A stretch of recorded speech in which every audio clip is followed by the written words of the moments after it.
Qué placer poderlo saludar, darles las buenas tardes y por supuesto llevarles toda la información más destacada de este jueves. Iniciamos con Noticias Reprete.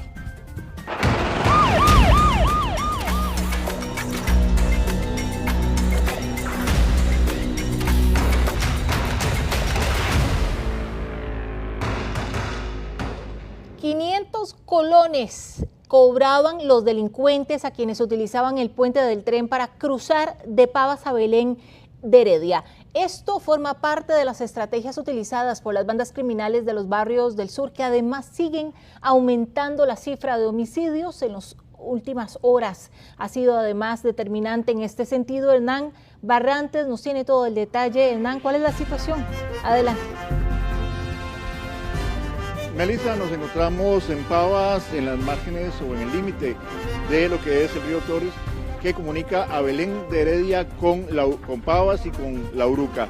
Un sitio estratégico que es utilizado por muchas personas para transitar, para ir a sus trabajos y ahorrarse algunos kilómetros de camino, y es donde la Policía Municipal está realizando una intervención importante donde habían dos estructuras gemelas que estaban siendo utilizadas por un grupo criminal de acá de la zona para lo que era cobrar peajes, vender drogas y otras actividades ilegales. Y es por esto que, atendiendo el llamado de los vecinos de la zona, se ha procedido a desmantelar esa estructura y a tratar de así acabar con lo que es este negocio ilícito que estaban manteniendo estos grupos delincuenciales acá en la zona. Y es que 500 colones que cobraban a cada persona por cada vez que pasaban por este sitio, 500 para ir hacia Belén y 500 cuando regresaban hacia el sector de Pavas. Y esto, el 500 colones es aproximadamente el precio que tiene una dosis de droga en el mercado del narcotráfico. Para ampliarnos los detalles se encuentra con nosotros don Marcelo Solano, director de la Policía Municipal,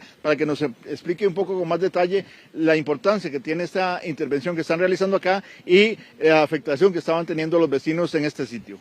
Sí, efectivamente se trata de una acción más impulsada por Policía Municipal de San José para tener control territorial en esta zona. Como se informa, los vecinos tenían que someterse a la extorsión de una organización criminal que les exigía un monto de dinero para poder transitar por este sitio, y habían levantado, lo que se observa en imágenes, una suerte de control.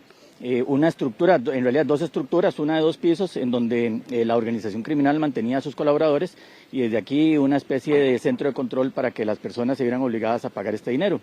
El operativo de hoy es el número 116 que realiza la Policía Municipal este año en intervenciones o en puntos de tráfico de drogas o de interés policial por crimen organizado, y este derribo del día de hoy es el número 12. Con el que queremos tener un mensaje contundente hacia la organización criminal que está en este sitio en Pavas. En otros momentos, organizaciones criminales en la 25 de julio, próximas operaciones en Acarpio o próximas operaciones en otros sitios del cantón, en donde queremos dar nuestra gestión operativa para mejorar la seguridad de todos. Don Marcelo, importante este punto estratégico. Estamos hablando que es uno de los puntos de acceso a Pavas, donde opera la organización conocida como Los Diablos. Tenemos que esto comunica también con la Carpio y también con Heredia. Un punto que ellos buscan mantener control debido así para, además de extorsionar a las personas, también lo que es evitar que miembros de bandas rivales se hicieran presentes acá. Tal vez si nos movemos por este lado para acá, para que nos pueda ir también describiendo estas estructuras que están siendo desmanteladas. Sí, aquí confluyen las provincias de Heredia y San José. Estamos en la parte más occidental de San José. Aquí hay un cruce que puede comunicar de manera por trillos, comunica la ciudad de Alacarpio, que es el asentamiento informal más grande de Centroamérica, el binacional más grande de Centroamérica. Además comunicamos la zona de Pavas en el sector más occidental del distrito, y además comunicamos con el cantón de Belén. Muchas personas en la mañana tienen que utilizar utilizan el puente del tren para acortar camino, evitar dar una vuelta larga en transporte público, y utilizan simplemente, se van caminando y cruzan de Pavas a Belén hacia la zona industrial. Gran cantidad de trabajadores que venían resintiendo la necesidad de esta intervención policial por la cantidad de dinero que tenían que estar pagando para transitar por este sitio. Y además en esta misma zona hemos venido interviniendo también con el Ministerio de Salud y con la Fuerza Pública la problemática que hay en el sector del Tajo Comac, que es en esta misma zona, en donde una organización criminal se vale de la chatarra de los habitantes de Calle de la Basura para depositar basura de manera ilegal en este sitio, el que era el botadero de basura más grande también del país, que ya está en mejor control, y varios puntos de tráfico de drogas que tenemos intervenidos y que inclusive tienen camariados con sistemas de vigilancia electrónica con cámaras, y que en los próximos días también vamos a intervenirlas. Don Marcelo, vamos a mostrar también imágenes de una situación que se presentó de violencia en los barrios del sur, que esto es parte de esos barrios del sur. Estamos hablando de Los Atillos en la 15 de septiembre, donde al menos 6 personas resultaron heridas de bala, 2 de ellas están en una condición delicada. Entendemos que en este caso se habla de una venganza por un homicidio que ocurrió días atrás en el sector de Desamparados, en una barbería, y que los allegados a la víctima son los que protagonizan esta balacera. Parte de la situación de violencia y que ustedes han estado trabajando junto a otros cuerpos policiales, sin embargo, pues esta sigue incrementándose y todavía se espera que para los próximos días se recrudezca, sobre todo por acciones como estas que todavía están desarrollando, ya que buscan otros mecanismos para dominar más territorios y recuperar lo que están perdiendo en este tipo de situaciones. En los barrios del sur, operaciones combinadas con OIJ dentro del Plan Escudo, Ministerio Público y también con Fuerza Pública, dentro de la estrategia Sembremos Seguridad, la Municipalidad de San José ha tenido el liderazgo para impulsar la intervención de búnker, el derribo de estructuras. En Atillo, específicamente las comunidades de María Reina y la 25 de Julio, hemos destruido gran cantidad ya de puntos de tráfico de drogas.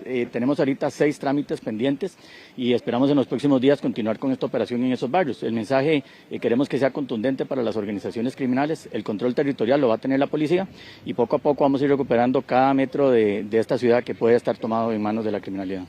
Vamos a ver también imágenes de la situación que les comentaba, que se dio en el sector de Desamparados y también lo que ha ocurrido en Pavas, donde hace unos días también se dio una balacera que dejó 3 personas fallecidas. Un poco cómo estos grupos ahora también han recrudecido la violencia e incluso rompieron esa presunta tregua que tenían de no atacar a los líderes, sino que ahora vemos en el caso de Pavas recientemente, aquí muy cerca, 3 homicidios, vimos el caso del alias Mufasa que fue asesinado en Santa Ana y que todo esto viene repercutiendo en estas acciones. La gente se pregunta, don Marcelo, el tema de la seguridad, cómo hacer para que el trabajo que ustedes están realizando y los otros cuerpos policiales realmente se refleje ya en una disminución de casos. Realmente cada vez que la policía interviene le generamos una incomodidad a las organizaciones criminales. La tregua que puede haber entre varias organizaciones responde porque cada quien se cree dueño del pedazo de territorio que administra, pero cuando la policía interviene y cuando la policía recupera ese control territorial, las mismas organizaciones criminales entran en conflicto y en rivalidad por lo que les puede quedar del negocio. Eso podríamos explicarlo en algunos casos en concreto, en donde alguna organización y otra entran en rivalidad después de alguna acción de policía. Acciones de policía que de por sí van a seguir y que de manera articulada, OIJ, Fuerza Pública y Policía Municipal, estamos en una conversación permanente para fortalecerlas. Evidentemente la denuncia ciudadana es muy importante, ocupamos ciudadanos corresponsables que le avisen a la autoridad policial más cercana lo que está ocurriendo en su barrio, que nos permita anticiparnos, y tenemos claridad que no hay que tenerle miedo ni a la prevención ni a la represión. La prevención y la represión en su justa medida la da la ley y por la ley es por donde caminan las autoridades de policía para poder realizar este tipo de acciones. Palabras de don Marcelo Solano, director de la Policía Municipal, quien nos daba un amplio panorama de lo que está ocurriendo aquí en Pavas y también pues de lo que está sucediendo en los barrios del sur. En la siguiente información les detallamos aún más. En Lindora de Santa Ana ocurrió un triple homicidio. Entre las víctimas, uno de los líderes de las bandas de Pavas. Tal y como lo vaticinaron las autoridades, desde este hecho de sangre ocurrido en agosto, la violencia recrudeció. Los grupos criminales quebraron un acuerdo de no atacar a los cabecillas y esto repercute en más asesinatos. El país ya sumó 678. La participación de menores de edad o personas muy jóvenes, todos inexpertos en el manejo de armas de fuego, lleva a que los crímenes sean cada vez más violentos. Tras un hecho de sangre, en pocos días se da la venganza del grupo rival. Uno de los más recientes ocurrió en la ciudad de la 15 de septiembre en Atillo, la noche de este miércoles. Desde un vehículo, 2 sujetos la emprendieron a balazos contra un grupo de personas. 2 están graves. Bueno, lo que nos indican de un tiroteo con múltiples heridos. Los heridos son movilizados en un vehículo particular hacia la clínica Solón Núñez, donde nosotros respondemos en colaboración a la clínica, abordando un total de 6 pacientes, de los cuales 4 son trasladados hacia el San Juan de Dios y 2 hacia el Calderón Guardia, con impactos diversos en rostro, espalda, abdomen, extremidades superiores y inferiores. El ataque sería en venganza por el asesinato de un joven en una barbería en Desamparados. Aunque para muchos es increíble y hasta impensable, jóvenes quienes se crearon juntos y en su momento hasta amigos fueron, no dudan en asesinar a su allegado por pertenecer a una banda rival. El ajuste de cuentas hace unos 10 años equivalía a un 40% de los asesinatos en este país. Ahorita en este momento ronda el 70% de los homicidios. Es un incremento cuantitativo significativo y que nos denota que cada vez se cometen más homicidios de este tipo y evidentemente pues la investigación pues requiere de más conocimiento, de más técnica y también pues requiere de que se puedan generar insumos importantes para que las personas que se vean afectadas y que conozcan algo de información pues también puedan brindar información a la policía. La Fuerza Pública y las unidades especiales de seguridad pública mantienen constantes operativos en las zonas conflictivas. El OIJ aumentó en un 28% la cantidad de allanamientos y operativos. Pese a ello, la violencia no cesa y la cantidad de víctimas sigue creciendo. Es que las personas se cierran a brindar información y esto pues obliga al OIJ a generar otras acciones u otras estrategias para poder resolver los casos. Al final pues es una cantidad sumamente importante de homicidios que se está generando año con año y la reposición que se tienen de agentes que van renunciando pues no iguala a la cantidad de casos que estamos teniendo en la actualidad. Los grupos criminales también incursionan en la comisión de otros delitos diferentes al tráfico de drogas. Un ejemplo de ello es lo que ocurría en Pavas, donde la banda Los Diablos instaló una estructura desde la cual cobraban 500 colones a cada persona que necesitara utilizar el puente del tren para cruzar hacia Belén de Heredia o viceversa. El sitio fue desmantelado por la Policía Municipal de San José.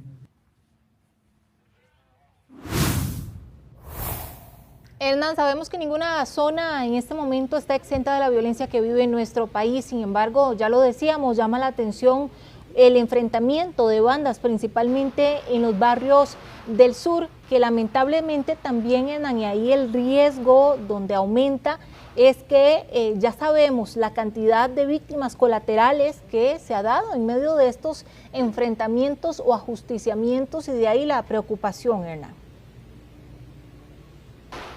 Melissa, sobre el tema de las víctimas colaterales, tenemos que hablar que a esta hora se reportan 28 personas que han fallecido como víctimas colaterales o inocentes que quedaron en medio de estos tiroteos. Y es que, por ejemplo, acá donde nos encontramos es una zona que es controlada por esta organización y que tiene muy pocos accesos y todos son complicados. Esto les permite a ellos saber quién entra, quién sale de esta zona. También estaba el problema de lo que es el botadero Comac, que se ha vuelto un negocio muy lucrativo para las organizaciones criminales, ya que ellos controlan la chatarra que sale de allí, ellos mismos las compran y ellos mismos la convierten en dinero para seguir comprando más droga, para abastecer el mercado y también para comprar armas y tener cómo defenderse y cómo enfrentar a los grupos rivales. Todo esto es parte del panorama que se está enfrentando en el país y que genera este lamentable hecho donde víctimas colaterales o inocentes están falleciendo. Vamos a hablarles de un tema muy particular que se presentó en el sector de Alajuelita, donde también deja evidencia la crueldad de estas personas que integran grupos criminales vinculados al narcotráfico. El día de ayer, ahora en horas de la madrugada, se da el asesinato de una persona, un joven de tan solo 29 años, quien fue atacado a balazos frente a su casa, prácticamente en el barrio Juan Pablo II en Alajuelita. Horas más tarde, el organismo de investigación judicial detiene al sospechoso de este homicidio, otra persona muy joven y quien vivía a tan solo 2 casas de donde falleció la víctima, de donde se dio el ataque. Y para que ustedes se den una idea, el día de hoy, a eso de las 3:30 de la madrugada, el OIJ, la sección de homicidios, realizó un allanamiento a la vivienda de este joven sospechoso de este homicidio y, curiosamente o particularmente, diagonal a donde se estaba realizando el allanamiento está el salón comunal de esta localidad y allí se estaba velando el cuerpo de este joven de 29 años que fue asesinado. Así que estamos hablando de que fueron 2 jóvenes que se crearon prácticamente juntos, fueron a la escuela juntos, fueron en su momento amigos y en determinado momento cada uno se agrupó a una organización criminal diferente y pese a esa amistad que existía, a esa familiaridad, pues a uno no le importó y asesinó a quien tiempo atrás fuera su amigo. Así que es bastante lamentable este tipo de hechos donde no importa que usted sea hasta familiar para cometer un crimen que es ordenado por una organización criminal. El incremento de la violencia extrema en nuestro país tiene que entenderse dentro del contexto de múltiples factores. Uno de ellos es, en primer lugar, la debilidad institucional. Un Estado que ha mostrado ser incapaz para poder combatir eficazmente los embates cada vez más violentos del crimen organizado.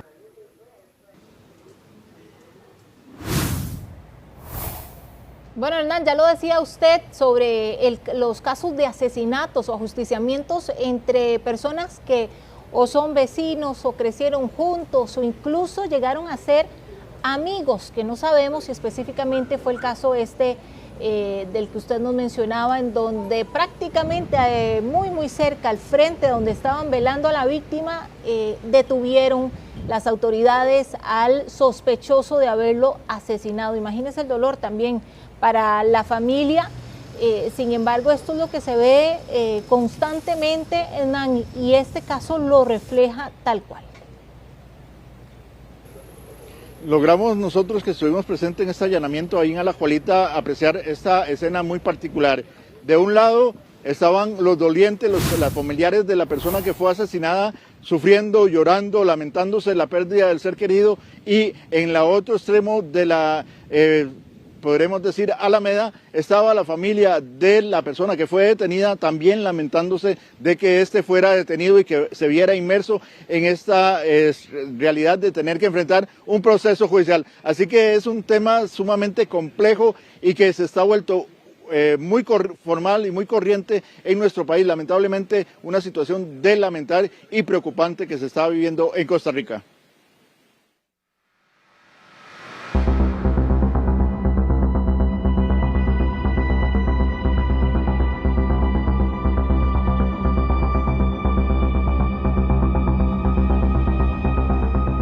...66 personas murieron este año por un ataque a cuchillazos o machetes o como un arma blanca, como le dicen técnicamente. Más de 241 casos han sido trasladados por este tipo de agresiones.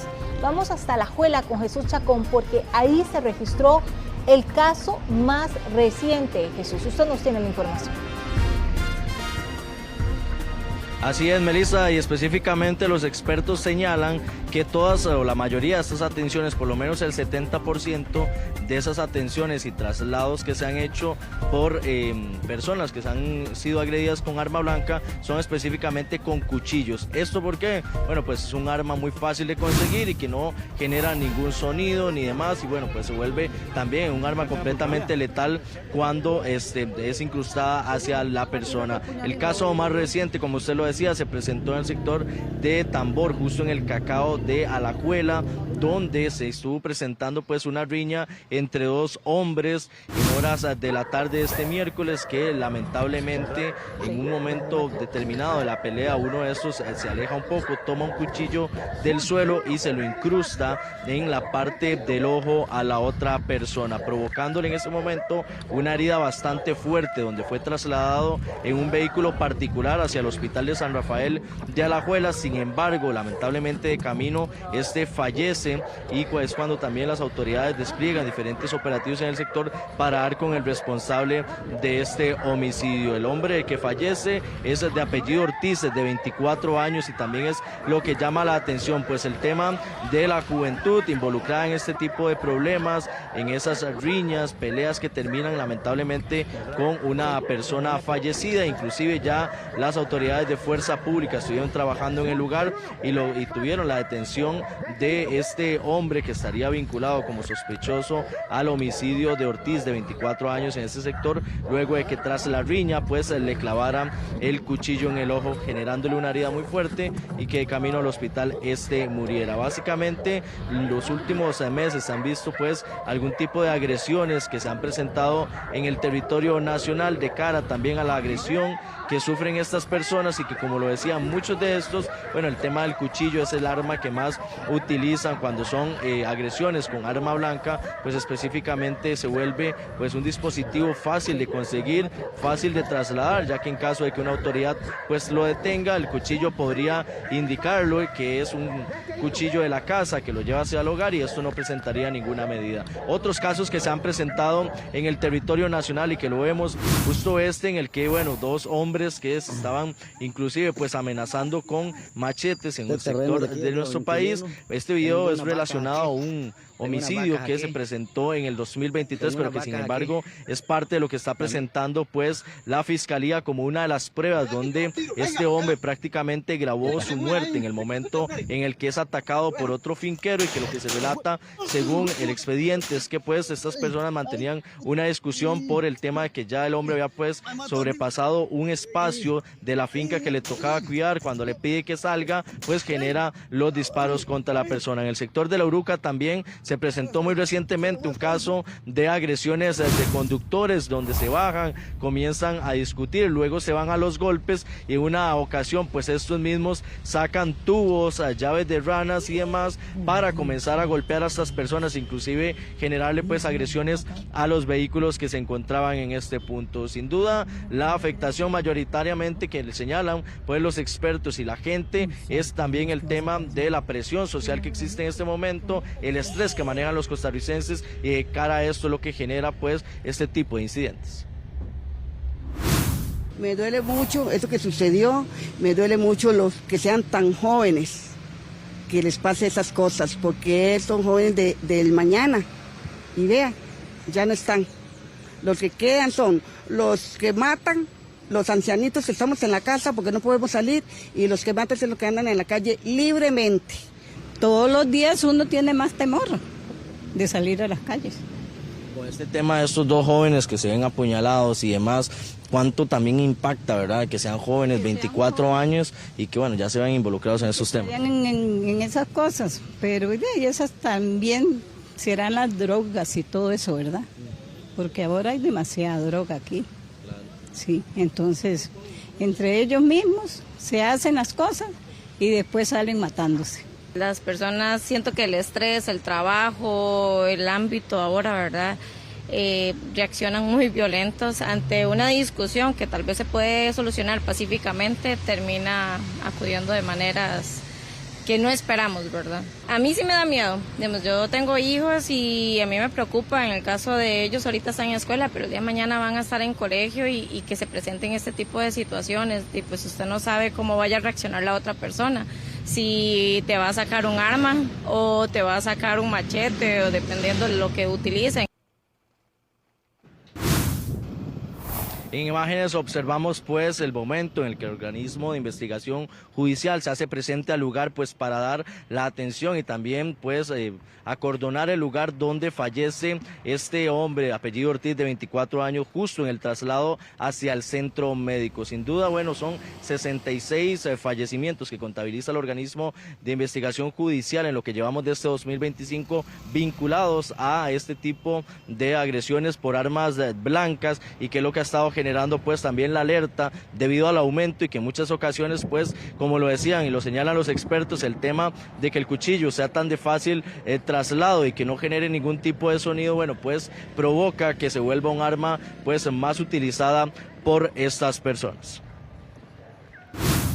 Este tipo de situaciones podría ser una riña con un tema también de ajuste de cuentas, o sea, podría ser una mezcla interesante. Y aquí, pues el tema de por qué se elige un cuchillo, pues es un arma muy fácil de conseguir, en cualquier lado lo podemos obtener, no requiere ningún tipo de permisos, se puede desechar de una manera muy fácil y muy rápida sin dejar ningún tipo de evidencia o trazabilidad. Y pues el tema también es que el cuchillo llega a ser muy emocional. Entonces, cuando estamos hablando de un tema de riñas, al necesitar tener una cercanía y pues necesitar introducirlo varias veces a la misma persona, eso pues hace que el tema emocional a nivel psicológico sea muy importante con respecto a la muerte con cuchillo. En estos momentos Costa Rica es una bomba de tiempo a nivel emocional. Vivimos momentos de estrés extremo, violencia en carretera, tenemos presas, tenemos desastres naturales, toda una serie de situaciones económicas económicas que hacen que nuestra sociedad viva en un estrés y que las situaciones triviales o cotidianas, inclusive muchas veces entre familia, son abordadas de una manera muy negativa. Y si a eso le sumamos que nuestra sociedad tiene un incremento importante en el consumo de sustancias, estupefacientes, drogas, licor, todo ese tipo de situaciones hace que los conflictos que podrían solucionarse de una manera pacífica pasen a los golpes, y de pasar a los golpes a pasar a un elemento contundente, a un cuchillo, son segundos.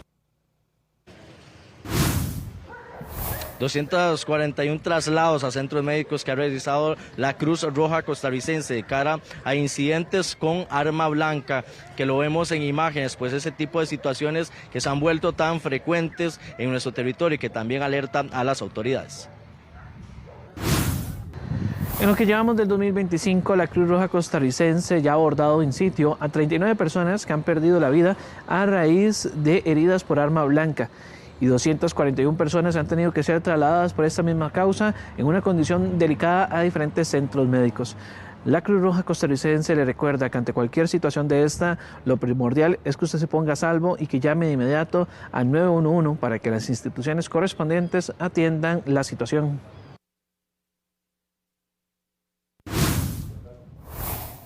Jesús, y lo peligroso de este caso, también vemos una riña que parece normal, diría entre comillas, ¿verdad? Sin embargo, en un instante, uno de ellos toma el cuchillo del suelo y es donde ataca al otro. También, ¿qué responsabilidad puede tener también las personas que están ahí, Jesús, grabando? Incluso vemos a uno que está ahí como no sé, como en medio de la pelea, pero sin hacer absolutamente nada.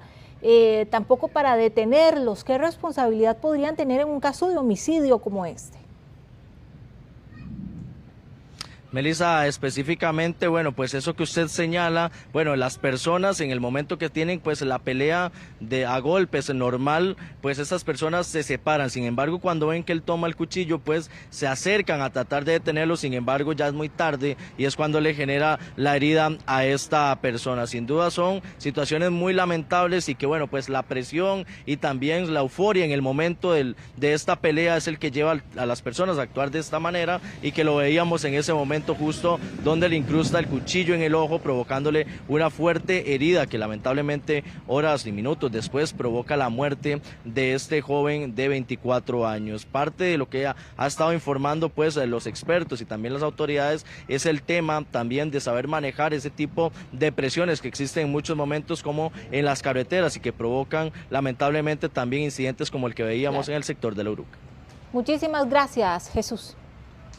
Y en el 5º piso del Hospital Nacional de Niños se presentó una emergencia que puso a correr hoy a las autoridades médicas y también al cuerpo de bomberos. Se reportó la explosión de una batería con derrame de aceite. Como ven, bueno, esto originó un despliegue y la situación se logró por dicha controlar a tiempo. 3 personas tuvieron que ser valoradas por inhalación de humo. Escuchamos detalles del cuerpo de bomberos. Fuimos despachados a un incidente de fuego en batería de litio en sala de cirugía del Hospital Nacional de Niños. A nuestra llegada la brigada se encargó de la situación en el momento y la sacaron del recinto y la llevaron a la zona de la azotea. Nosotros lo que hicimos fue verificar con personal de materiales peligrosos que la atmósfera estuviera libre y apta para su uso.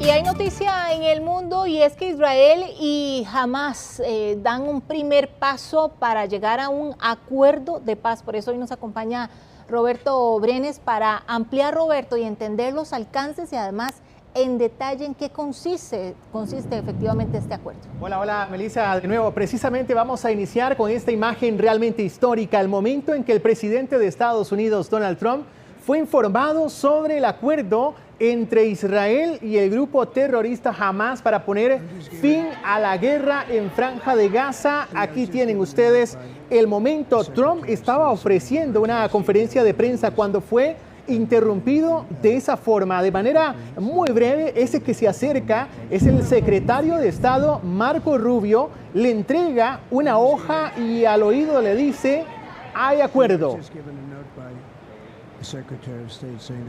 La noticia que en voz baja recibe Donald Trump en realidad se escuchó en todo el mundo. Nos vamos hasta Oriente Medio, primero a Israel. Vean ustedes, así celebraron la noticia del acuerdo del plan de paz. Entre cánticos, bailes, familiares de secuestrados también han sufrido muchísimo tras el ataque del 7 de octubre de 2023, cuando tomaron a 251 rehenes, entre ellos bebés. Aquí los vemos en la Plaza de los Rehenes celebrando. Ahora nos vamos hasta Franja de Gaza, donde la noticia también fue motivo de mucha celebración, mucho júbilo. Incluso los mismos reporteros de la zona se encargaron de anunciarlo. Es esta la imagen que estamos observando. Alegría en una zona totalmente devastada, un pueblo gazatí sumido en hambruna y bajo el régimen terrorista de Hamas. Más de 60.000 personas fallecidas desde que inició el conflicto. Ya vimos de un lado y del otro, pero en realidad el mundo entero celebra este acuerdo. Einaf corre hacia la Plaza de los Rehenes junto al resto de familiares tras conocer la noticia. Es la madre de uno de los israelíes que aún están en manos de Hamas. Los gritos y súplicas que se escuchaban en esa misma plaza desde hace 2 años ahora se transforman en abrazos, alegría y alivio. Es una locura, lo abrazaré, lo besaré y le diré que lo amo. Wow. No tengo palabras para describir esto, es un día muy feliz. En medio de la euforia, también agradecen al que para ellos es el artífice de todo, el presidente de Estados Unidos. Se ha alcanzado un acuerdo. Y en Gaza son los propios periodistas los que dan la noticia a gritos. Desde médicos, desplazados y hasta los más pequeños celebran el acuerdo. Es como si hubiese nacido de nuevo. Para ellos es un respiro a lo que consideran un sufrimiento constante. Por primera vez la palabra esperanza resuena a ambos lados del conflicto. Un acuerdo que parecía que nunca iba a llegar, Roberto, pero bueno, también lo celebramos. Ahora, ¿en qué consiste realmente esa negociación o ese acuerdo? Bueno, este plan de paz tiene 20 puntos. El primero es que Gaza esté libre de terrorismo. Hablamos del desarme del grupo Hamas. El otro importante es precisamente esto que estamos viendo, el intercambio de rehenes judíos por prisioneros palestinos. Este que estamos observando está cavando su propia tumba. Así es, Hamas tomó 251 rehenes, 47 siguen cautivos, algunos en condiciones tan terribles como este que estamos observando. A cambio, Israel debe entregar 250 prisioneros condenados a cadena perpetua, también dejar libre a 1.700 gazatíes.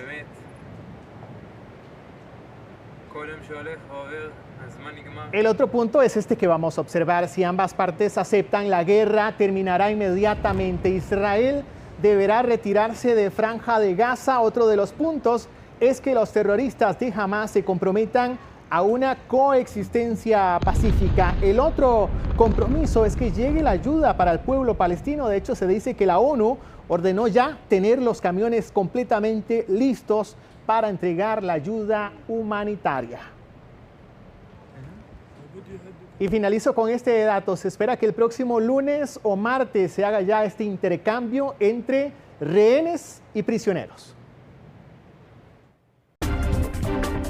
Hacemos un recorrido por nuestras cámaras viales para conocer cuál es la situación del tiempo a esta hora de la tarde. El sector de La Valencia con un fuerte aguacero. Vean nada más cómo está al ser las 12:38. Se reporta también importante tormenta eléctrica. Recuerden que, bueno, sí, aunque estamos en invierno, el Instituto Meteorológico Nacional pronosticó que hoy se intensificarían las lluvias y efectivamente estas son imágenes también del sector de la Sabana, donde también prácticamente desde las 11:50 de la mañana empezó el fuerte aguacero, lo mismo que aquí en el sector de La Uruca. Este es el ingreso a Paseo Colón. Muchísima precaución, conductores, recuerden también encender las luces, ir con cuidado porque también la calzada se vuelve más resbalosa.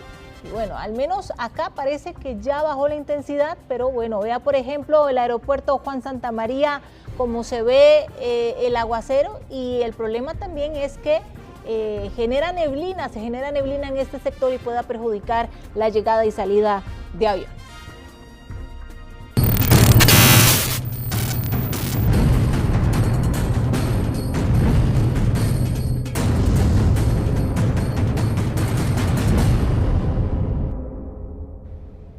Y los abogados defensores de Celso Gamboa, también de López y de Álvarez, tienen 24 horas para apelar el fallo de extradición dictado la tarde del martes. Las autoridades judiciales confían en que la sentencia va a quedar en firme y será un antecedente para alejar el tráfico de drogas de nuestro país. Fabián Mesa, usted nos informa en vivo. Melissa, estamos a pocas horas de que venza el plazo que se les dieron a los defensores, tanto de Celso Gamboa como de Edwin López y también de Jonathan Álvarez, para presentar ese recurso de apelación ante un juzgado superior, ante un juzgado de apelación de sentencia. Mañana finaliza, estamos como usted lo dice muy bien, a un día de que se vence ese plazo. ¿Qué se ha sabido en las últimas horas en relación con este caso? Bueno, recordemos que fue precisamente la tarde del martes que se dicta el fallo en el cual se da luz verde para la extradición hacia los Estados Unidos de estos 3 sospechosos del delito de tráfico internacional de drogas. ¿Qué podemos contarles a todos ustedes? En las últimas horas ha trascendido que tanto a Celso Gamboa como a los otros 2 sospechosos, sus abogados ya les llevaron el fallo completo. Estamos hablando de una resolución de 600 páginas para la cual tienen 3 días para manifestar la apelación, para oponerse a esta extradición. Ingresaron ya los abogados desde ayer a máxima seguridad en la Reforma para llevar el tomo de 600 páginas, ponerlo en conocimiento de los 3 sospechosos. Sin embargo, evidentemente por la relación que existe en ese ámbito de la cárcel de San Rafael de Alajuela, desde el martes los otros 2 sospechosos, tanto Edwin López como Jonathan Álvarez, conocían de que se había dado el visto bueno por parte del juez penal don William Serrano, y recordar también que cuando se dicta este fallo a las 3:30 de la tarde del martes, Celso Gamboa se encontraba en la audiencia por el juicio que se le sigue por el delito de uso de documento falso, y ahí fue donde en la propia sala número 10 de los tribunales de San José, sus abogados le ponen en conocimiento que ya habían recibido el correo electrónico y que evidentemente se da la primera resolución. Recordemos que después de estos 3 días, es decir, a partir de mañana, y una vez que se notifique al juzgado de apelación de sentencia, este juzgado va a tener que resolver en un plazo perentorio de 15 días, que si la complejidad de la resolución lo amerita, pueden tardar más, pueden tardar el tiempo que lo tengan a bien. ¿Qué dicen las autoridades? Por ejemplo, para el director del OIJ, este fallo, él confía que va a quedar en firme en las próximas semanas, pero también que es un llamado de atención directo a los sospechosos que intenten traficar droga de manera internacional desde nuestro país, y él también hace un llamado a los diputados para que otros delitos, por ejemplo violación, por ejemplo homicidio, también se puedan extraditar a costarricenses, porque recordemos que solo la extradición se da en tráfico internacional de drogas y en delitos similares. Vamos a ver qué dijo don Randall Zúñiga. Sí, aquí pues por muchos años tuvimos una inacción en el sentido de que personas que habían cometido delitos en otras latitudes pues no estaban siendo sometidos a la justicia. En este caso particular pues también abrir la posibilidad a futuro en la Asamblea Legislativa que se pueda reformar y que no solamente sea por temas de narcotráfico, también que sean por temas de violación sexual, por temas de homicidios, y el mensaje es claro, ¿verdad? Ya hemos conversado con diferentes embajadas para que casos que ahorita están en curso o estaban más bien inactivos en estos países pues se puedan reactivar y que envíen la información acá, y nosotros pues estaremos haciendo las capturas correspondientes. Perfecto. Fabián, ¿hay una hora en específico en que sea el tiempo límite para que la defensa realice la apelación correspondiente? ¿Ese tiempo podría ampliarse por alguna razón?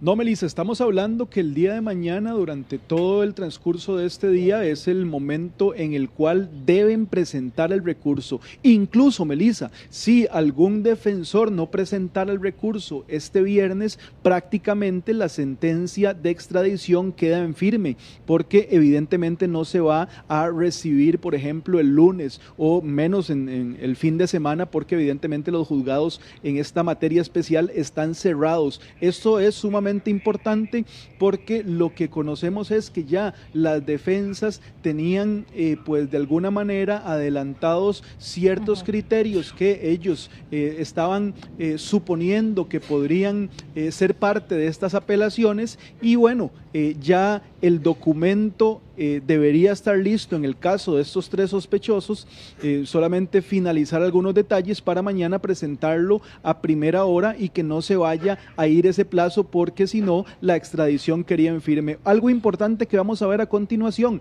¿qué pasa si este fallo queda en firme en las próximas semanas? ¿A dónde irán los 3 sujetos, tanto Celso Gamboa como alias Pecho de Rata y Jonathan Álvarez? Precisamente hicimos una información por parte de nuestra compañera Rachel Matamoros de cómo son los centros penitenciarios en Dallas, Texas, porque recordemos que este es el distrito que está solicitando a estos 3 sospechosos. Vamos a ver la realidad de esos centros penitenciarios de Estados Unidos.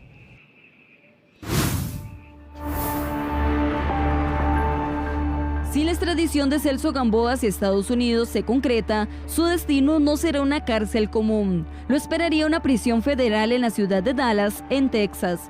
A diferencia del sistema penitenciario costarricense, en el que los reos mantienen contacto con familiares, las cárceles federales estadounidenses operan bajo un régimen de máxima contención.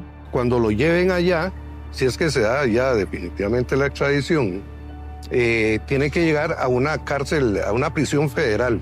En el caso de Celso, entonces, sí tiene que ir a una prisión federal mientras se da todo el proceso, que puede haber condenatoria o no puede haber condenatoria, y una vez que ya termine ese proceso, pues sí va a ser ubicada en esa misma o en otra prisión federal en otro lugar. Por ejemplo, la cárcel federal de Houston, en Texas, los reclusos son vigilados permanentemente y sus interacciones con el exterior son prácticamente nulas. No es una cuestión donde van a estar en grupos. En caso de cárceles federales, en las estatales sí pueden haber pabellones. Tienen 2 problemas: no hay visitas. Por ejemplo, en las cárceles federales no hay visitas. Tendrían que estar en una lista previamente establecida y sacar un permiso, hacer una serie de trámites, pero no van a tener la ventaja que tienen aquí, que llegan el papá, llega la mamá, llega la compañera o la esposa, y todo eso lo aprovechan para introducir drogas o cualquier otro material, teléfonos celulares. Veamos, en los centros las celdas miden apenas 2 por 2 metros. Las camas son de metal fijo y hasta los sanitarios están empotrados para evitar que sean usados como armas. Incluso solo se permite 1 hora de sol al día. Allá no hay privilegios, ni contacto, ni comodidad. Eso sí, pueden haber beneficios en la condena a cambio de información. Pero si sea una sentencia condenatoria, si la fiscalía tiene la capacidad de negociar con el reo. Y esa negociación puede ser que le ofrezcan a él una rebaja en la condena si da información, información importante para localizar a otros cabecillas de drogas o algo por el estilo, y incluso le podrían ofrecer una visa en Estados Unidos para que no regrese a Costa Rica cuando cumpla la condena. La solicitud de extradición de Gamboa se basa en una acusación presentada por la DEA en Estados Unidos, esto por el presunto delito de tráfico internacional de drogas. Vamos a darles ahora detalles en relación con otro caso que no tiene que ver con los extraditables, pero es de suma importancia porque el OIJ y sobre todo el de la provincia de Alajuela viene investigando la desaparición de don Daniel Vargas Salas, de 71 años, desde el 24 de septiembre anterior, y el director del OIJ confirmó que ya cuentan con 4 sospechosos de ejecutar un asesinato en contra de este adulto mayor que vivía en los Estados Unidos, era costarricense, regresa al país luego de su jubilación y lamentablemente encuentra la muerte en Costa Rica. Según el director del OIJ, el móvil en apariencia fue el intento de dejarse la propiedad donde vivía esta persona, además de enseres inmobiliario de la víctima. Don Randall Zúñiga confirma la detención ayer de 4 personas, 2 hombres y 2 mujeres que están vinculados directamente con este crimen. Vamos a ver las declaraciones que brindó al respecto. Las personas detenidas responden a los apellidos de Badilla, que es una femenina de 25 años de edad, quien al parecer tenía algún vínculo de cercanía con el ahora occiso.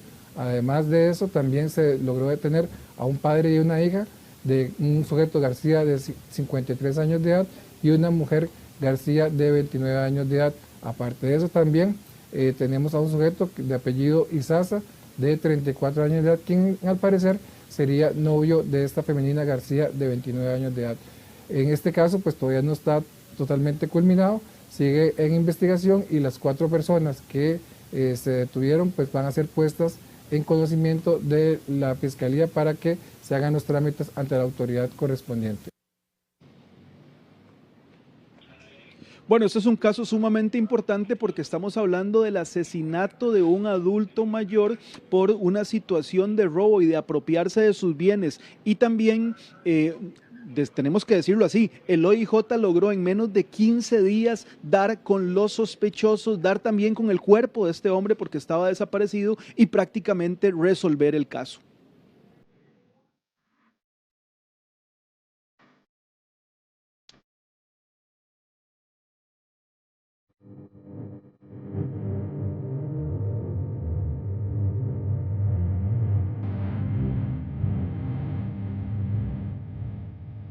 Y el OIJ está tras la pista de conductores que chocan contra peatones y ciclistas y luego se dan a la fuga. Eric Meléndez nos tiene el detalle, Eric.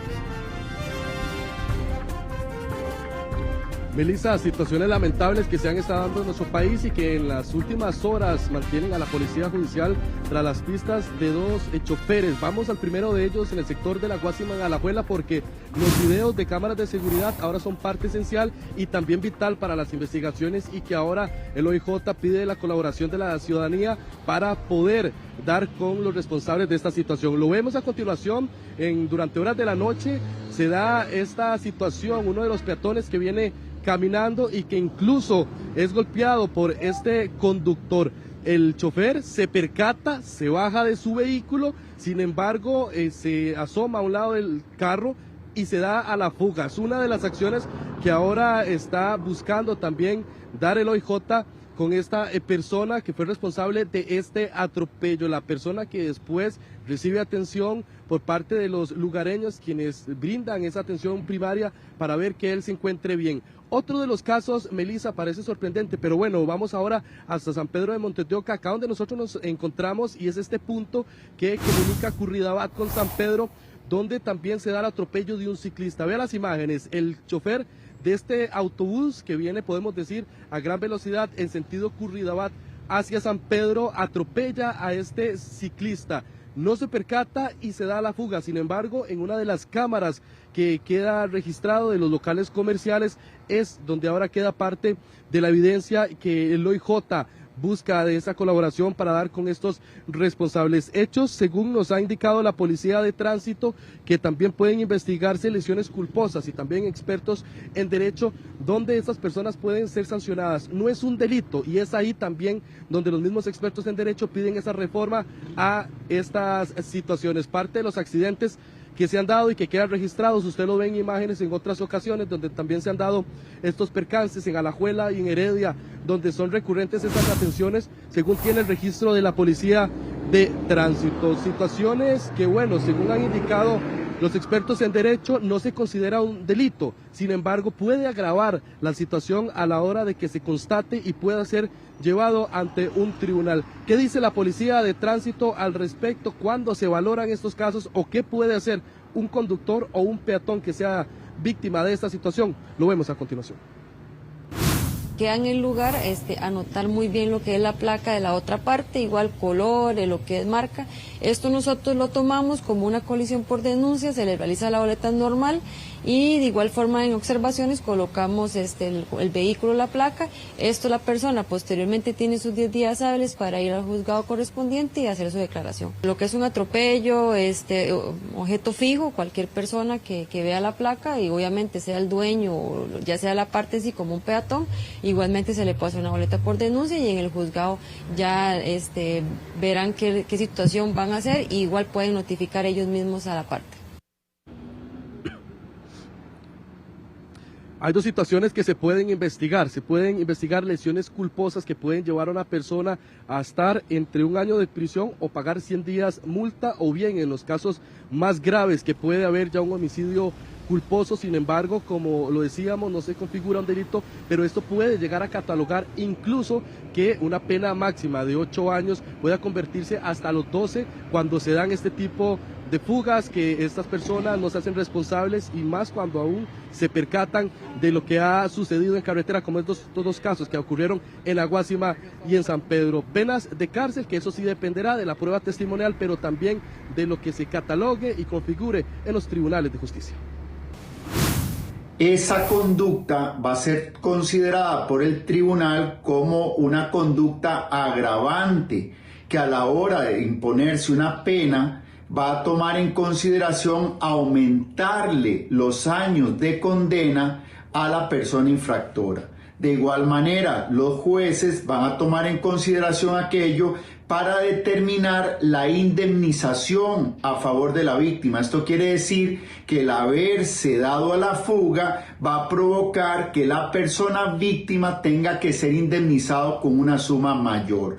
Porque lo que se persigue acá o lo que se castiga es indudablemente la mala fe por un lado y lo más importante, que la persona faltó al deber de cuidado para con aquella persona que quedó postrada en una carretera por haber sido lesionada por el vehículo que conducía el infractor, o peor aún, la persona quedó fallecida en el lugar de los hechos y la persona se dio a la fuga. En ambos casos, la Policía Judicial está indagando lesiones culposas por parte de ambos conductores. La línea confidencial 808.645 del OIJ se pone a disposición de la ciudadanía para ver y poder dar con los responsables de estas personas que sufrieron lesiones en su momento, pero por fortuna sobreviven a estos percances. Pudo haber sido otra la situación, por eso es que también se busca sentar responsabilidades ante estos hechos que quedaron registrados en estas cámaras de seguridad. Consultamos a algunas personas referente a si se debe catalogar o no darse a la fuga como un delito, parte y muchas reacciones que generan en carretera algunas de las personas al ver que hay responsabilidades y que en algunos casos no se sienta responsabilidad. Vemos a continuación lo que nos indicaron algunas personas. Bueno, para mí está bien que hagan un seguimiento, claro que sí, porque para mí es como un crimen dejar una persona herida y salir corriendo. Sí, tendría que ser un delito porque están cometiendo el error, ¿verdad? Están cometiendo una infracción. Pero ahora todo el mundo lo que hace es jalar, como dicen, ¿verdad? Es materia que se ha ido quedando, pero que ya es tiempo de que la tomen en cuenta, máxime que en los últimos meses, en los últimos años, se ve mucho el tema ese de que la gente atropella a alguien y simplemente me fui y aquí no pasó nada, ¿verdad? Por allá, con los meses, podría ser que logren darse cuenta quién atropelló a alguien que dejaron tirado, pero no siempre es así.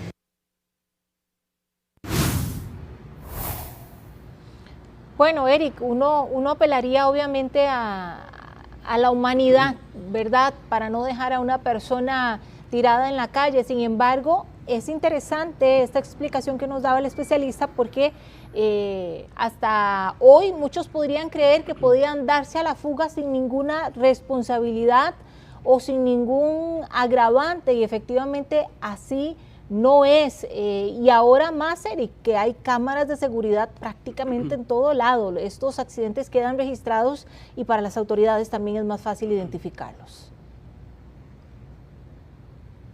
Bueno, Melissa, en una situación ya más compleja donde hay un homicidio culposo de constatarse, de tener una prueba elemental como esta, los videos, por ejemplo, que usted está mencionando, bueno, una pena puede variar de los 8 hasta los 12 años, eso sí, debido a este agravante, ya que no existió esa falta de humanidad, o bien ya el juez así también lo podría constatar. Parte de esas situaciones y también podemos decir argumentos que tendrían las defensas al haber un agravante, al existir ese razonamiento y también ver que fue la decisión propia, voluntaria de la persona de darse a la fuga. En su momento tal vez no se cataloga como un delito, sin embargo, y es parte también de lo que piden los expertos en derecho, sin embargo, sí generaría ese agravante, aumentar esa pena y por supuesto es válido ante estas lesiones y por supuesto también el dolor que sufren algunas personas, en algunos casos que también dejan secuelas de por vida, Melissa.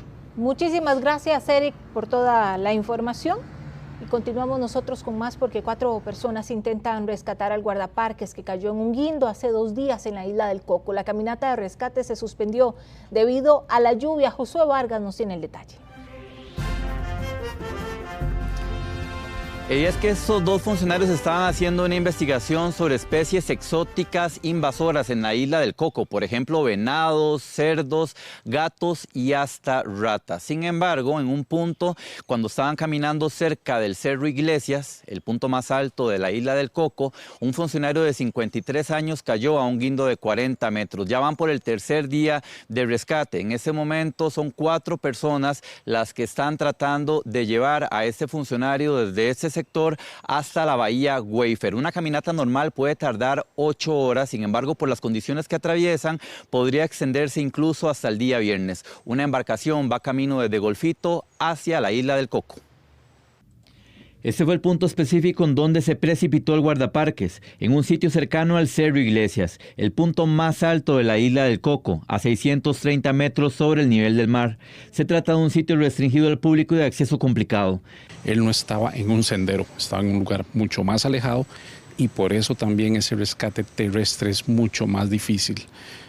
Para hacer una comparación, es como que una persona en este momento tuviese un accidente en medio de Talamanca.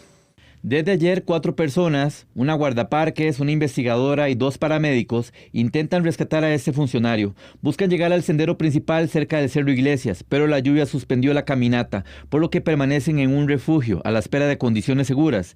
Cuando reanuden, seguirán la línea morada hasta la base Wayfair, donde está la estación de guardaparques. La caminata normalmente tarda 8 horas, aunque en este caso se extenderá porque llevan al funcionario en una camilla. Hay 2 mujeres, por cierto, trabajando en este rescate y eso me encanta por la labor que ellas hacen en la isla del Coco. Y ellos están en camino a un sitio donde puedan llegar a un sendero cerca del Cerro Iglesias, que es el punto más alto del Parque Nacional del Coco, y luego desplazarse muy despacio porque la topografía es bastante fuerte. Una embarcación de guardacostas va camino a la isla del Coco con 20 personas e insumos para colaborar en el rescate. Luego de eso ya se procede al protocolo de trasladar a esas personas que vienen con energía, digamos, para que puedan sustituir al grupo que viene bajando lentamente con el paciente, con el compañero. Los funcionarios estaban haciendo una investigación sobre especies exóticas invasoras en la isla, con el fin de gestionar su control y eventual erradicación de esta área protegida.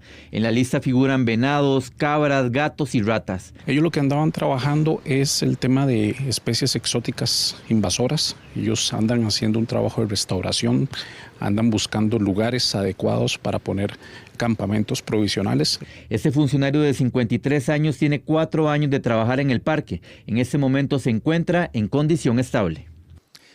La esperanza del SINAC es que el traslado de este funcionario hacia la costa pacífica costarricense pueda realizarse este viernes. Aún están definiendo si se hará hacia Golfito o hacia Punta Arenas, una decisión que deberá ser tomada por el equipo médico para eventualmente trasladarlo hacia San José.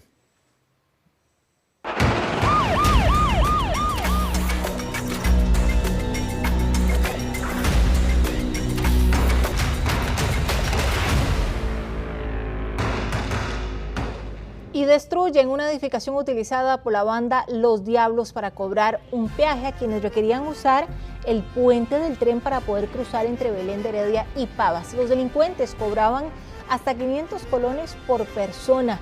Hernán Barrantes, usted nos tiene el detalle. Melissa, estas personas tenían que cruzar por este sector para evitar venir hasta San José y después desplazarse por la General Cañas hacia la zona industrial de Heredia en Belén y alrededores, y es por esto que preferían cruzar por este sector y así ahorrarse unos colones. Sin embargo, estaban siendo víctimas de esta extorsión por parte de los delincuentes que instalaron esta estructura a la entrada del puente sobre el río Torres, de la línea férrea, y que es el paso más cómodo para estas personas para llegar a sus trabajos y a otras actividades. Es por ello que, atendiendo las necesidades y el llamado de los vecinos de bien que viven en esta zona, en las márgenes del río Torres, pues las autoridades intervinieron esta estructura y procedieron a su destrucción. Y es que el lugar no era solo utilizado para extorsionar a las personas que utilizan el puente ferroviario, sino que también para la venta de drogas y también para controlar quienes ingresan y salían de la comunidad. Así evitaban que integrantes de bandas rivales ingresaran a esta zona a tratar de vender drogas o a incluso vender chatarra que es extraída de un botadero clandestino que hay en la zona y que se ha vuelto también pues parte de la forma de obtener recursos por parte de esta organización criminal en este sector de Pavas. Y es parte de las acciones que están realizando los diferentes cuerpos policiales, en este caso la Policía Municipal de San José, para tratar de frenar la violencia, para golpear a las organizaciones criminales en sus bolsillos y que esto sea lo que permita debilitarlas de cierta manera. Sin embargo, pues el trabajo ha sido arduo y de momento pues se logra controlar esta situación y se va a mantener vigilancia para evitar que vuelva a ser erigida esta estructura ilegal. El control territorial que podamos imponer por la vía forzosa a las autoridades de policía puede hacer la diferencia en muchos barrios como este, en donde organizaciones criminales creen que están muy asentadas y en donde tienen intimidados y extorsionados a los vecinos, con casos tan concretos como, por ejemplo, gran cantidad de personas que toda la mañana se dirigen a sus trabajos para acortar distancias, utilizan el puente del tren y que eran sometidos al pago de 500 colones cada vez que utilizaban esta vía. En este mismo sitio, además, tenemos múltiples puntos de drogas que ya están siendo trabajados e intervenidos.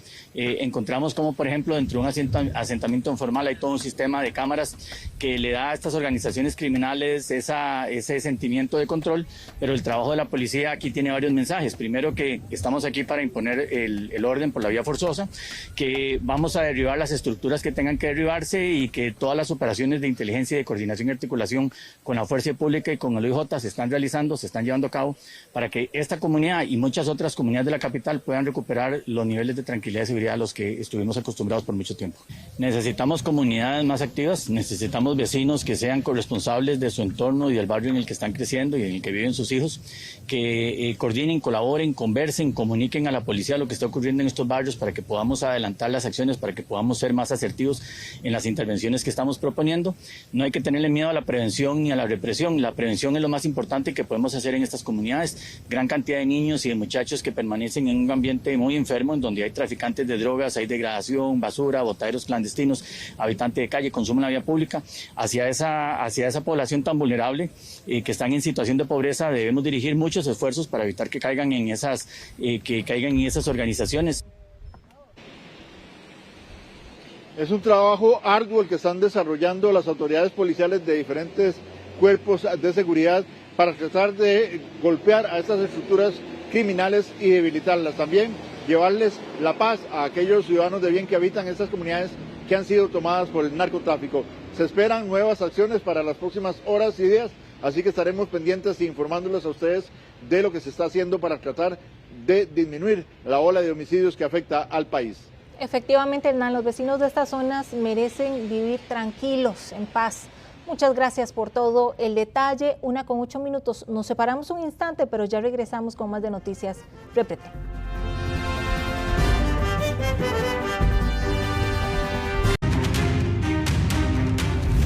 1:12, gracias por continuar con nosotros y hoy se definen las reglas para votar una vez más el levantamiento o no de la inmunidad al presidente de la República, Rodrigo Chávez. La información está en desarrollo y por eso nos vamos hasta el Congreso con nuestro compañero Rodrigo Guevara. Rodrigo, adelante.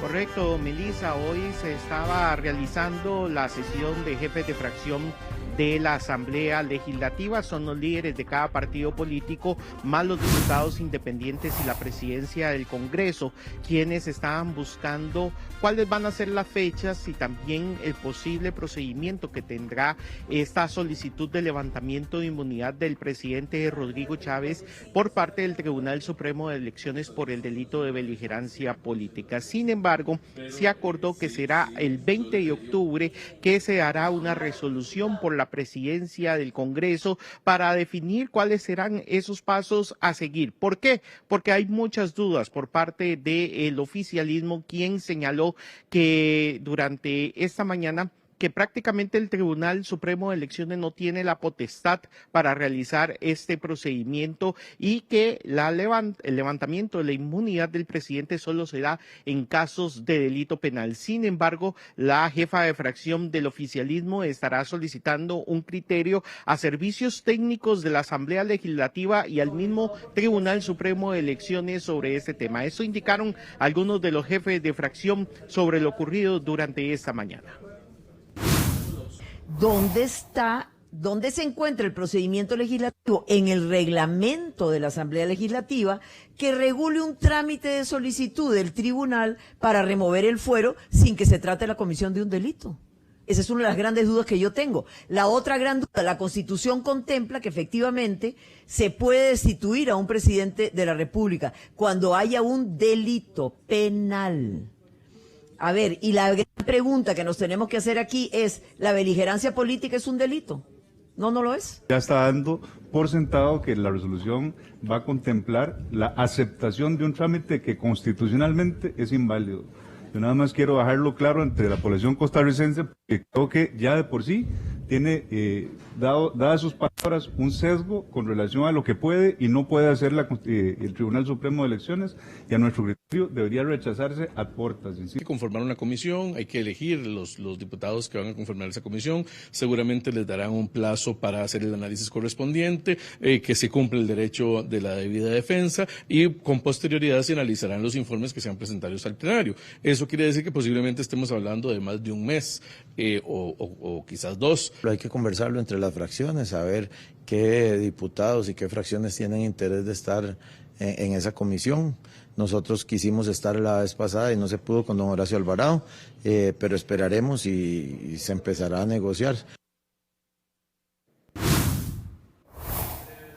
¿Cuál es la polémica que se está dando? Bueno, el artículo 146 del Código Electoral prohíbe que los funcionarios públicos realicen algún tipo de comentario que tenga que ver específicamente con índole electoral o partidario. Ante esta situación se presentaron varias denuncias, 15 de ellas fueron agrupadas por el Tribunal Supremo de Elecciones, un tribunal de alzada, pues una sección especializada analizó esos temas y por ende están solicitando a la Asamblea Legislativa realizar este levantamiento de la inmunidad al presidente para seguir la investigación en el tema. El Tribunal Supremo de Elecciones prácticamente han definido cuáles podrían ser los reglamentos que seguirían si los diputados decidieran de que se levante la inmunidad del presidente. No es que se está juzgando, sino que es una investigación que se estaría realizando porque recordemos, el presidente de la República, ministros y otros funcionarios tienen una protección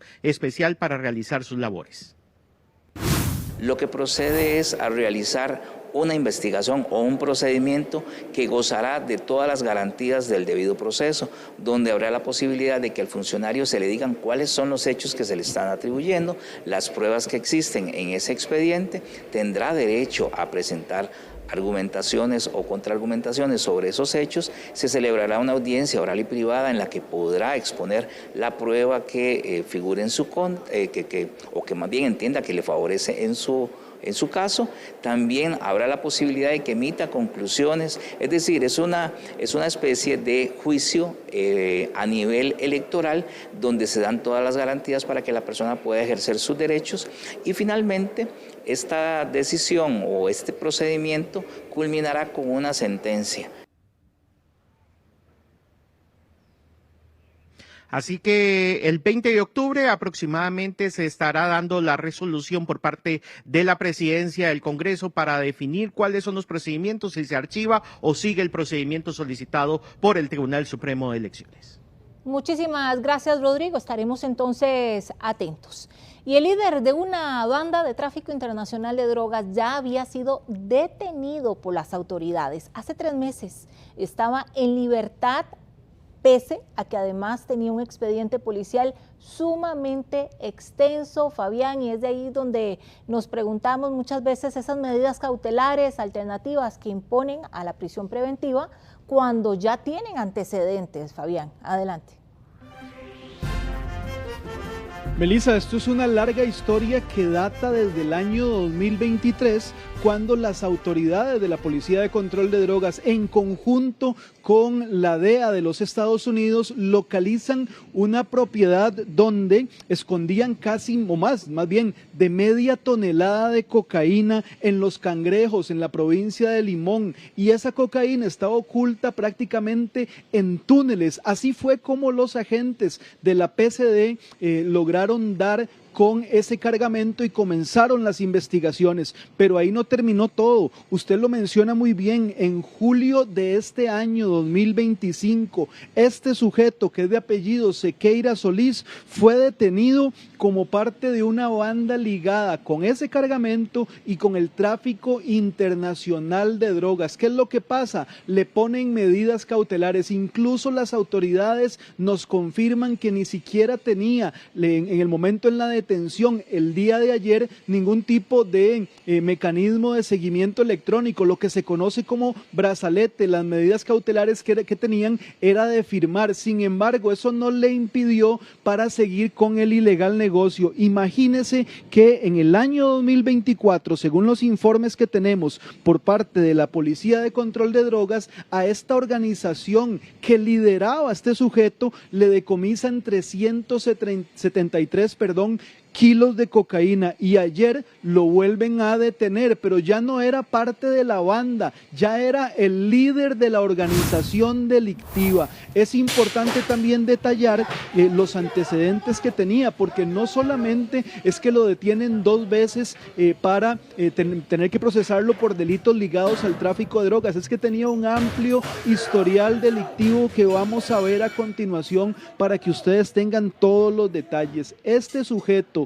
detenido en julio del 2025, y también se le volvió a detener el día de ayer ya como líder de una organización criminal, tenía antecedentes por tráfico de drogas, tráfico internacional de drogas, receptación, almacenamiento de drogas y delitos como asalto, robo y hurto. Ahí está el historial de este sujeto que vuelve a caer, que se le ha investigado desde el 2023, que en una primera ocasión se le decomisa media tonelada de cocaína, que se le vuelve a decomisar en 2024 373 kilos de droga, y que ya luego de permanecer durante todo ese tiempo en libertad ya era un cabecilla, ya era un líder de una banda que estaba siguiendo tanto la Policía de Control de Drogas como también las autoridades antidrogas de los Estados Unidos, que conocemos como la DEA. Y precisamente es la insistencia de las autoridades desde el año 2023, que se sabe que este sujeto es parte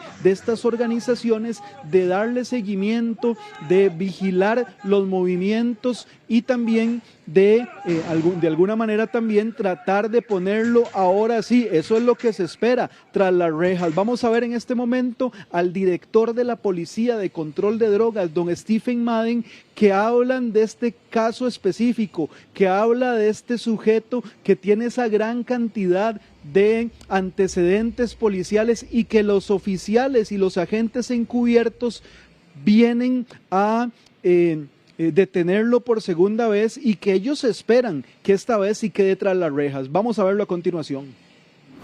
líder de la agrupación de apellido Sequeira ya había sido también detenido en la operación Troya, que también formaba parte de otra estructura criminal dedicada al narcotráfico, pero que en este grupo delictivo es la persona líder y la que se encarga prácticamente de controlar, en algunos casos también, algunos transportes de drogas que fueron identificados por parte de esta policía para materializar este caso. En el caso Troya, hace referencia a un decomiso que hicimos en el año 2023 en el barrio Los Cangrejos, propiamente en Limón, en una estructura que tenían unos túneles prácticamente debajo del piso, totalmente ocultos, para esconder la droga. Ahí decomisamos nosotros 500 kilos.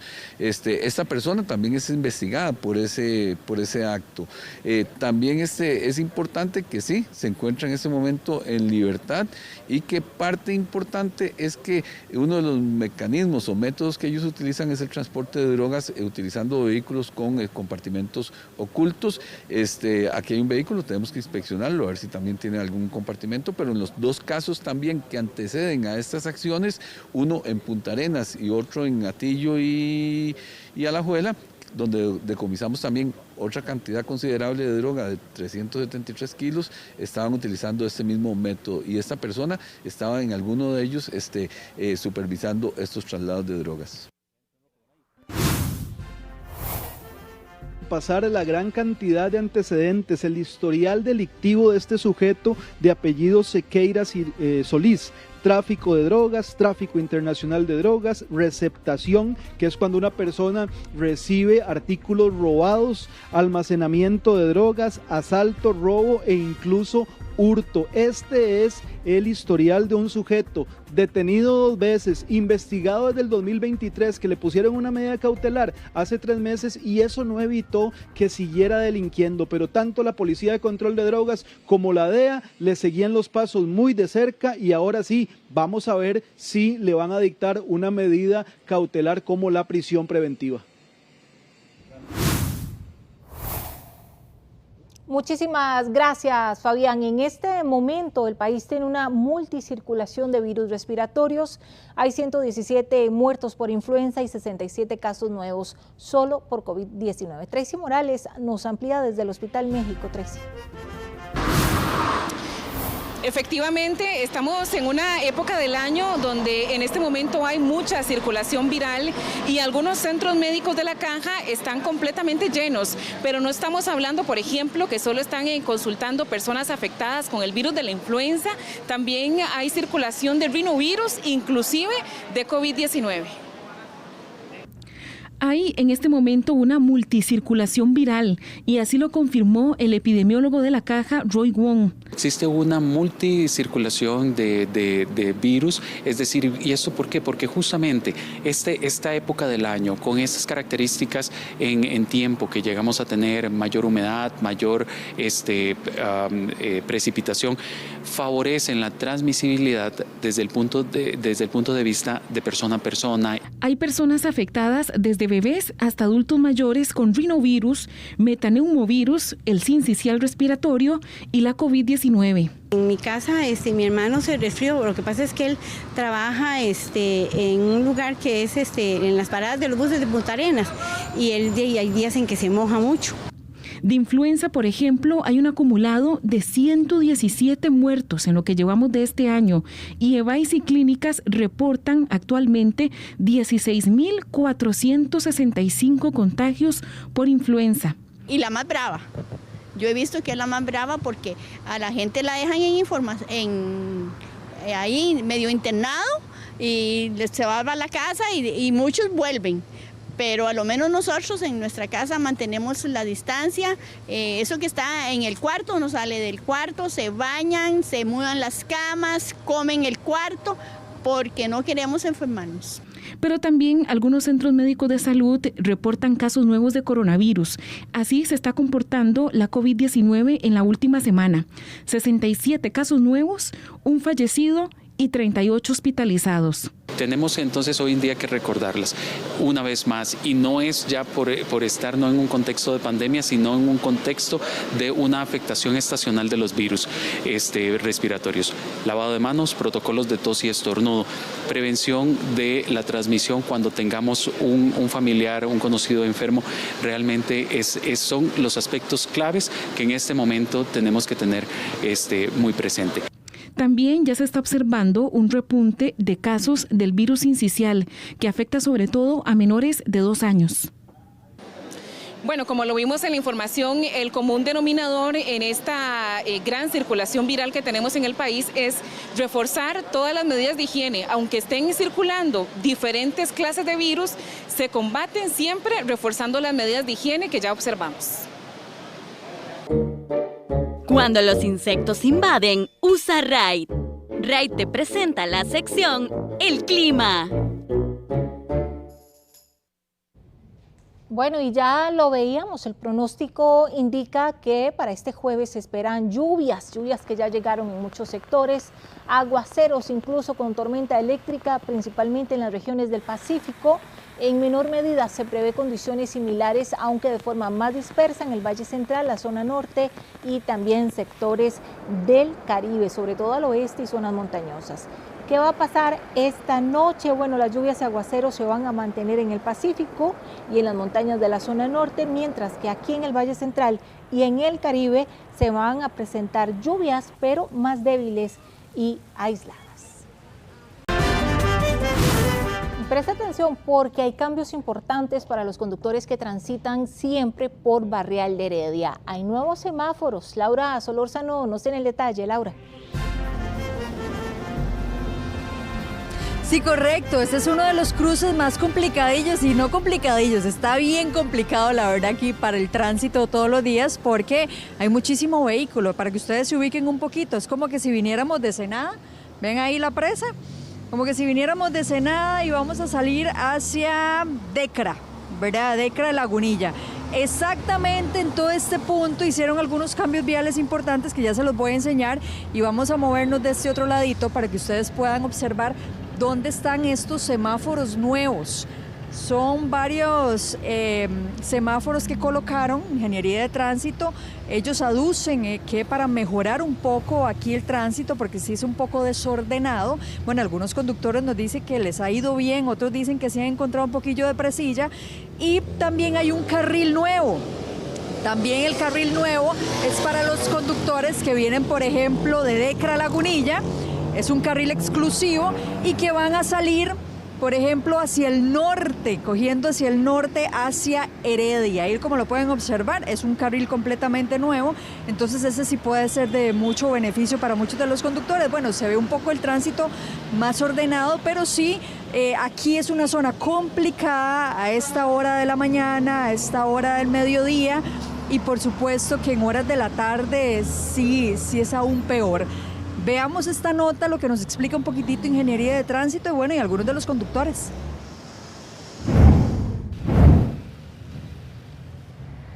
Ya quedó en servicio el sistema de semáforos que se instaló en el cruce de Barrial de Heredia con sus respectivas fases, así como el carril de giro derecho. Con la construcción de ese carril en el cruce del Super Charlie, ahora quienes vienen desde el puente sobre el río Bermúdez y van hacia el norte, hacia Heredia, podrán hacerlo de manera más fácil con ese carril exclusivo. Sí, más o menos, ¿sabe? Por raticos se hace presa. Es que el problema que hay aquí es que es mucho choque. Bien ayer, todo fatal, colapsado esto. Yo veo que se está como fluyendo más el asunto, ¿verdad? Sí, me parece que sí es buena. ¿Se hace mucha presa aquí? Sí, antes sí se hacía una presa que llegaba casi que hasta Ensenada, casi. Además, esta intersección ahora es regulada por semáforos, lo que busca mejorar la circulación, en especial en horas pico de la mañana y de la tarde, para quienes van o vienen del sur de Heredia, de Ensenada o del sector del Real Cariari, así como para quienes utilizan esta vía para dirigirse hacia La Valencia o San José tomando la General Cañas en el sector del Castela. Los movimientos existentes siguen siendo los mismos, solo que ahora están semaforizados. Esto para darle a la gente que transita en la zona una seguridad vial a la hora de pasar por la intersección. Ingeniería de Tránsito está monitoreando el sistema de semáforos por si requiere ajustes y la gente que antes tenía la vía libre, pues que entienda de que ahora van a tener un retraso, esto con el fin de darle a la gente de los accesos secundarios un tránsito libre y con seguridad vial. Según Ingeniería de Tránsito y el CONAVI, este semáforo cumple positivamente con la circulación en la zona, pero también con un fallo de la Sala Constitucional en el que se establecieron una serie de órdenes al Ministerio de Obras Públicas y Transportes que se debían cumplir en materia de seguridad vial. Bueno, entonces ya saben, conductores y también a los vecinos de estos alrededores, hay nuevo sistema de semáforos, también hay un carril exclusivo, esto para los que vienen, por decirlo así, de Decra, Lagunilla y vienen hacia el norte de Heredia, es un carril completamente exclusivo, esto es nuevo, esto lo pusieron esta misma semana, entonces por supuesto que los conductores tienen que acostumbrarse. Laura, muchísimas gracias. Y el Fondo de Capitalización Laboral ya acumula más de 769.000 millones de colones. Cada 5 años, los trabajadores pueden hacer retiro de su dinero. Génesis Castillo nos informa. Así es, correcto. El Fondo de Capitalización Laboral se creó hace más de 20 años para ayudar al trabajador en alguna situación de emergencia. Y justamente las operadoras de pensiones registran más de 40.000 retiros cada mes de los trabajadores. Cada 5 años los trabajadores esperan con ansias el dinero del quinquenio para solventar alguna situación de emergencia. Muy bueno, es una gran salvada. A mí me lo dieron muchas veces. Está buenísimo para el empleado. El Fondo de Capitalización Laboral sigue sumando dinero y los trabajadores acumulan más de 769.000 millones de colones, con una alta proporción invertida. De hecho, las operadoras de pensiones, y así lo respaldan los datos de la SUPEN, invierten más del 91%. Yo opino que si la persona no tiene la necesidad, digamos, extrema, debería siempre dejar sus ahorros hasta, digamos, los últimos años, después de que se jubila. Según los datos de la SUPEN, cada mes se hacen unos 40.000 retiros aproximadamente, ya sea por despido, renuncia o quinquenio. Además, hay 1.4 millones de trabajadores aportando. Claro, la situación está muy difícil, pero deberíamos siempre pensar en eso, que no siempre vamos a estar jóvenes. Bueno, yo ya no estoy tan jóvenes, pero algún día nos toca los años difíciles. Este fondo es un ahorro para auxilio de cesantía, creado con la intención de atender las necesidades inmediatas ante una situación de desempleo. El trámite del retiro del FCL puede hacerse completamente de forma virtual. Solo basta con comunicarse con su operadora. Usted puede decidir qué hacer con este dinero, ya sea retirarlo o acumularlo para que gane intereses. Y también les cuento que en la actualidad hay más de 1.400.000 trabajadores que están aportando a este fondo, que de hecho ya suma una cifra bastante importante de dinero. De hecho, ya son más de 700.000 millones de colones en el Fondo de Capitalización Laboral.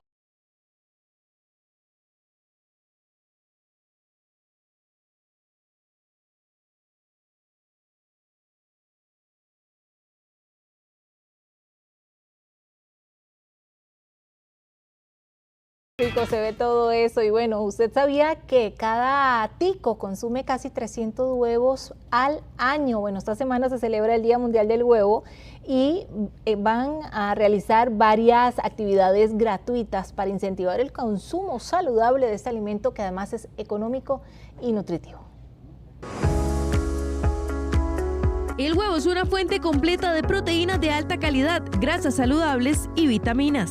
También es un alimento versátil que podemos preparar de muchas formas. ¿Ha probado huevos empanizados crocantes? ¿O qué le parecen unos huevos estilo asiático en salsa de soya? ¿O unos chilaquiles? Hay muchas formas en las que podemos preparar huevos de formas diferentes, por ejemplo, para el desayuno con unos chilaquiles. Sí, los chilaquiles son súper ricos para comer huevos porque tienen chips, también tienen esta salsita roja, tienen 2 huevos, crema, aguacates, culantro, y la verdad es como una manera muy rica que también se puede comer en el almuerzo o se puede comer en el desayuno o en la cena. También puede preparar huevos turcos que llevan yogur griego y eneldo y se acompañan con pan. también se puede hacer omelette, se puede hacer torta española, es un ingrediente que no puede faltar en la cocina. Y además aporta un montón de proteína y se puede preparar de muchas maneras, de manera balanceada, con verduras, aguacate o acá como hicimos con yogurt. Según la Cámara Nacional de Avicultores, cada costarricense consume más de 290 huevos al año y hay 465 granjas productoras de huevos en el país. Este viernes celebrarán el Día Mundial del Huevo en el Parque Juan Santamaría en Alajuela. A partir de las 7:30, en donde estaremos distribuyendo desayunos. Tendremos más de 3.000 desayunos servidos, por supuesto que con la proteína estrella, que sería el huevo. También tendrán asesorías nutricionales gratis. Desde 1996 se celebra el Día Mundial del Huevo como una forma de destacar el valor nutritivo de este económico y popular alimento. Hacemos una pausa comercial, pero ya regresamos con toda la información deportiva.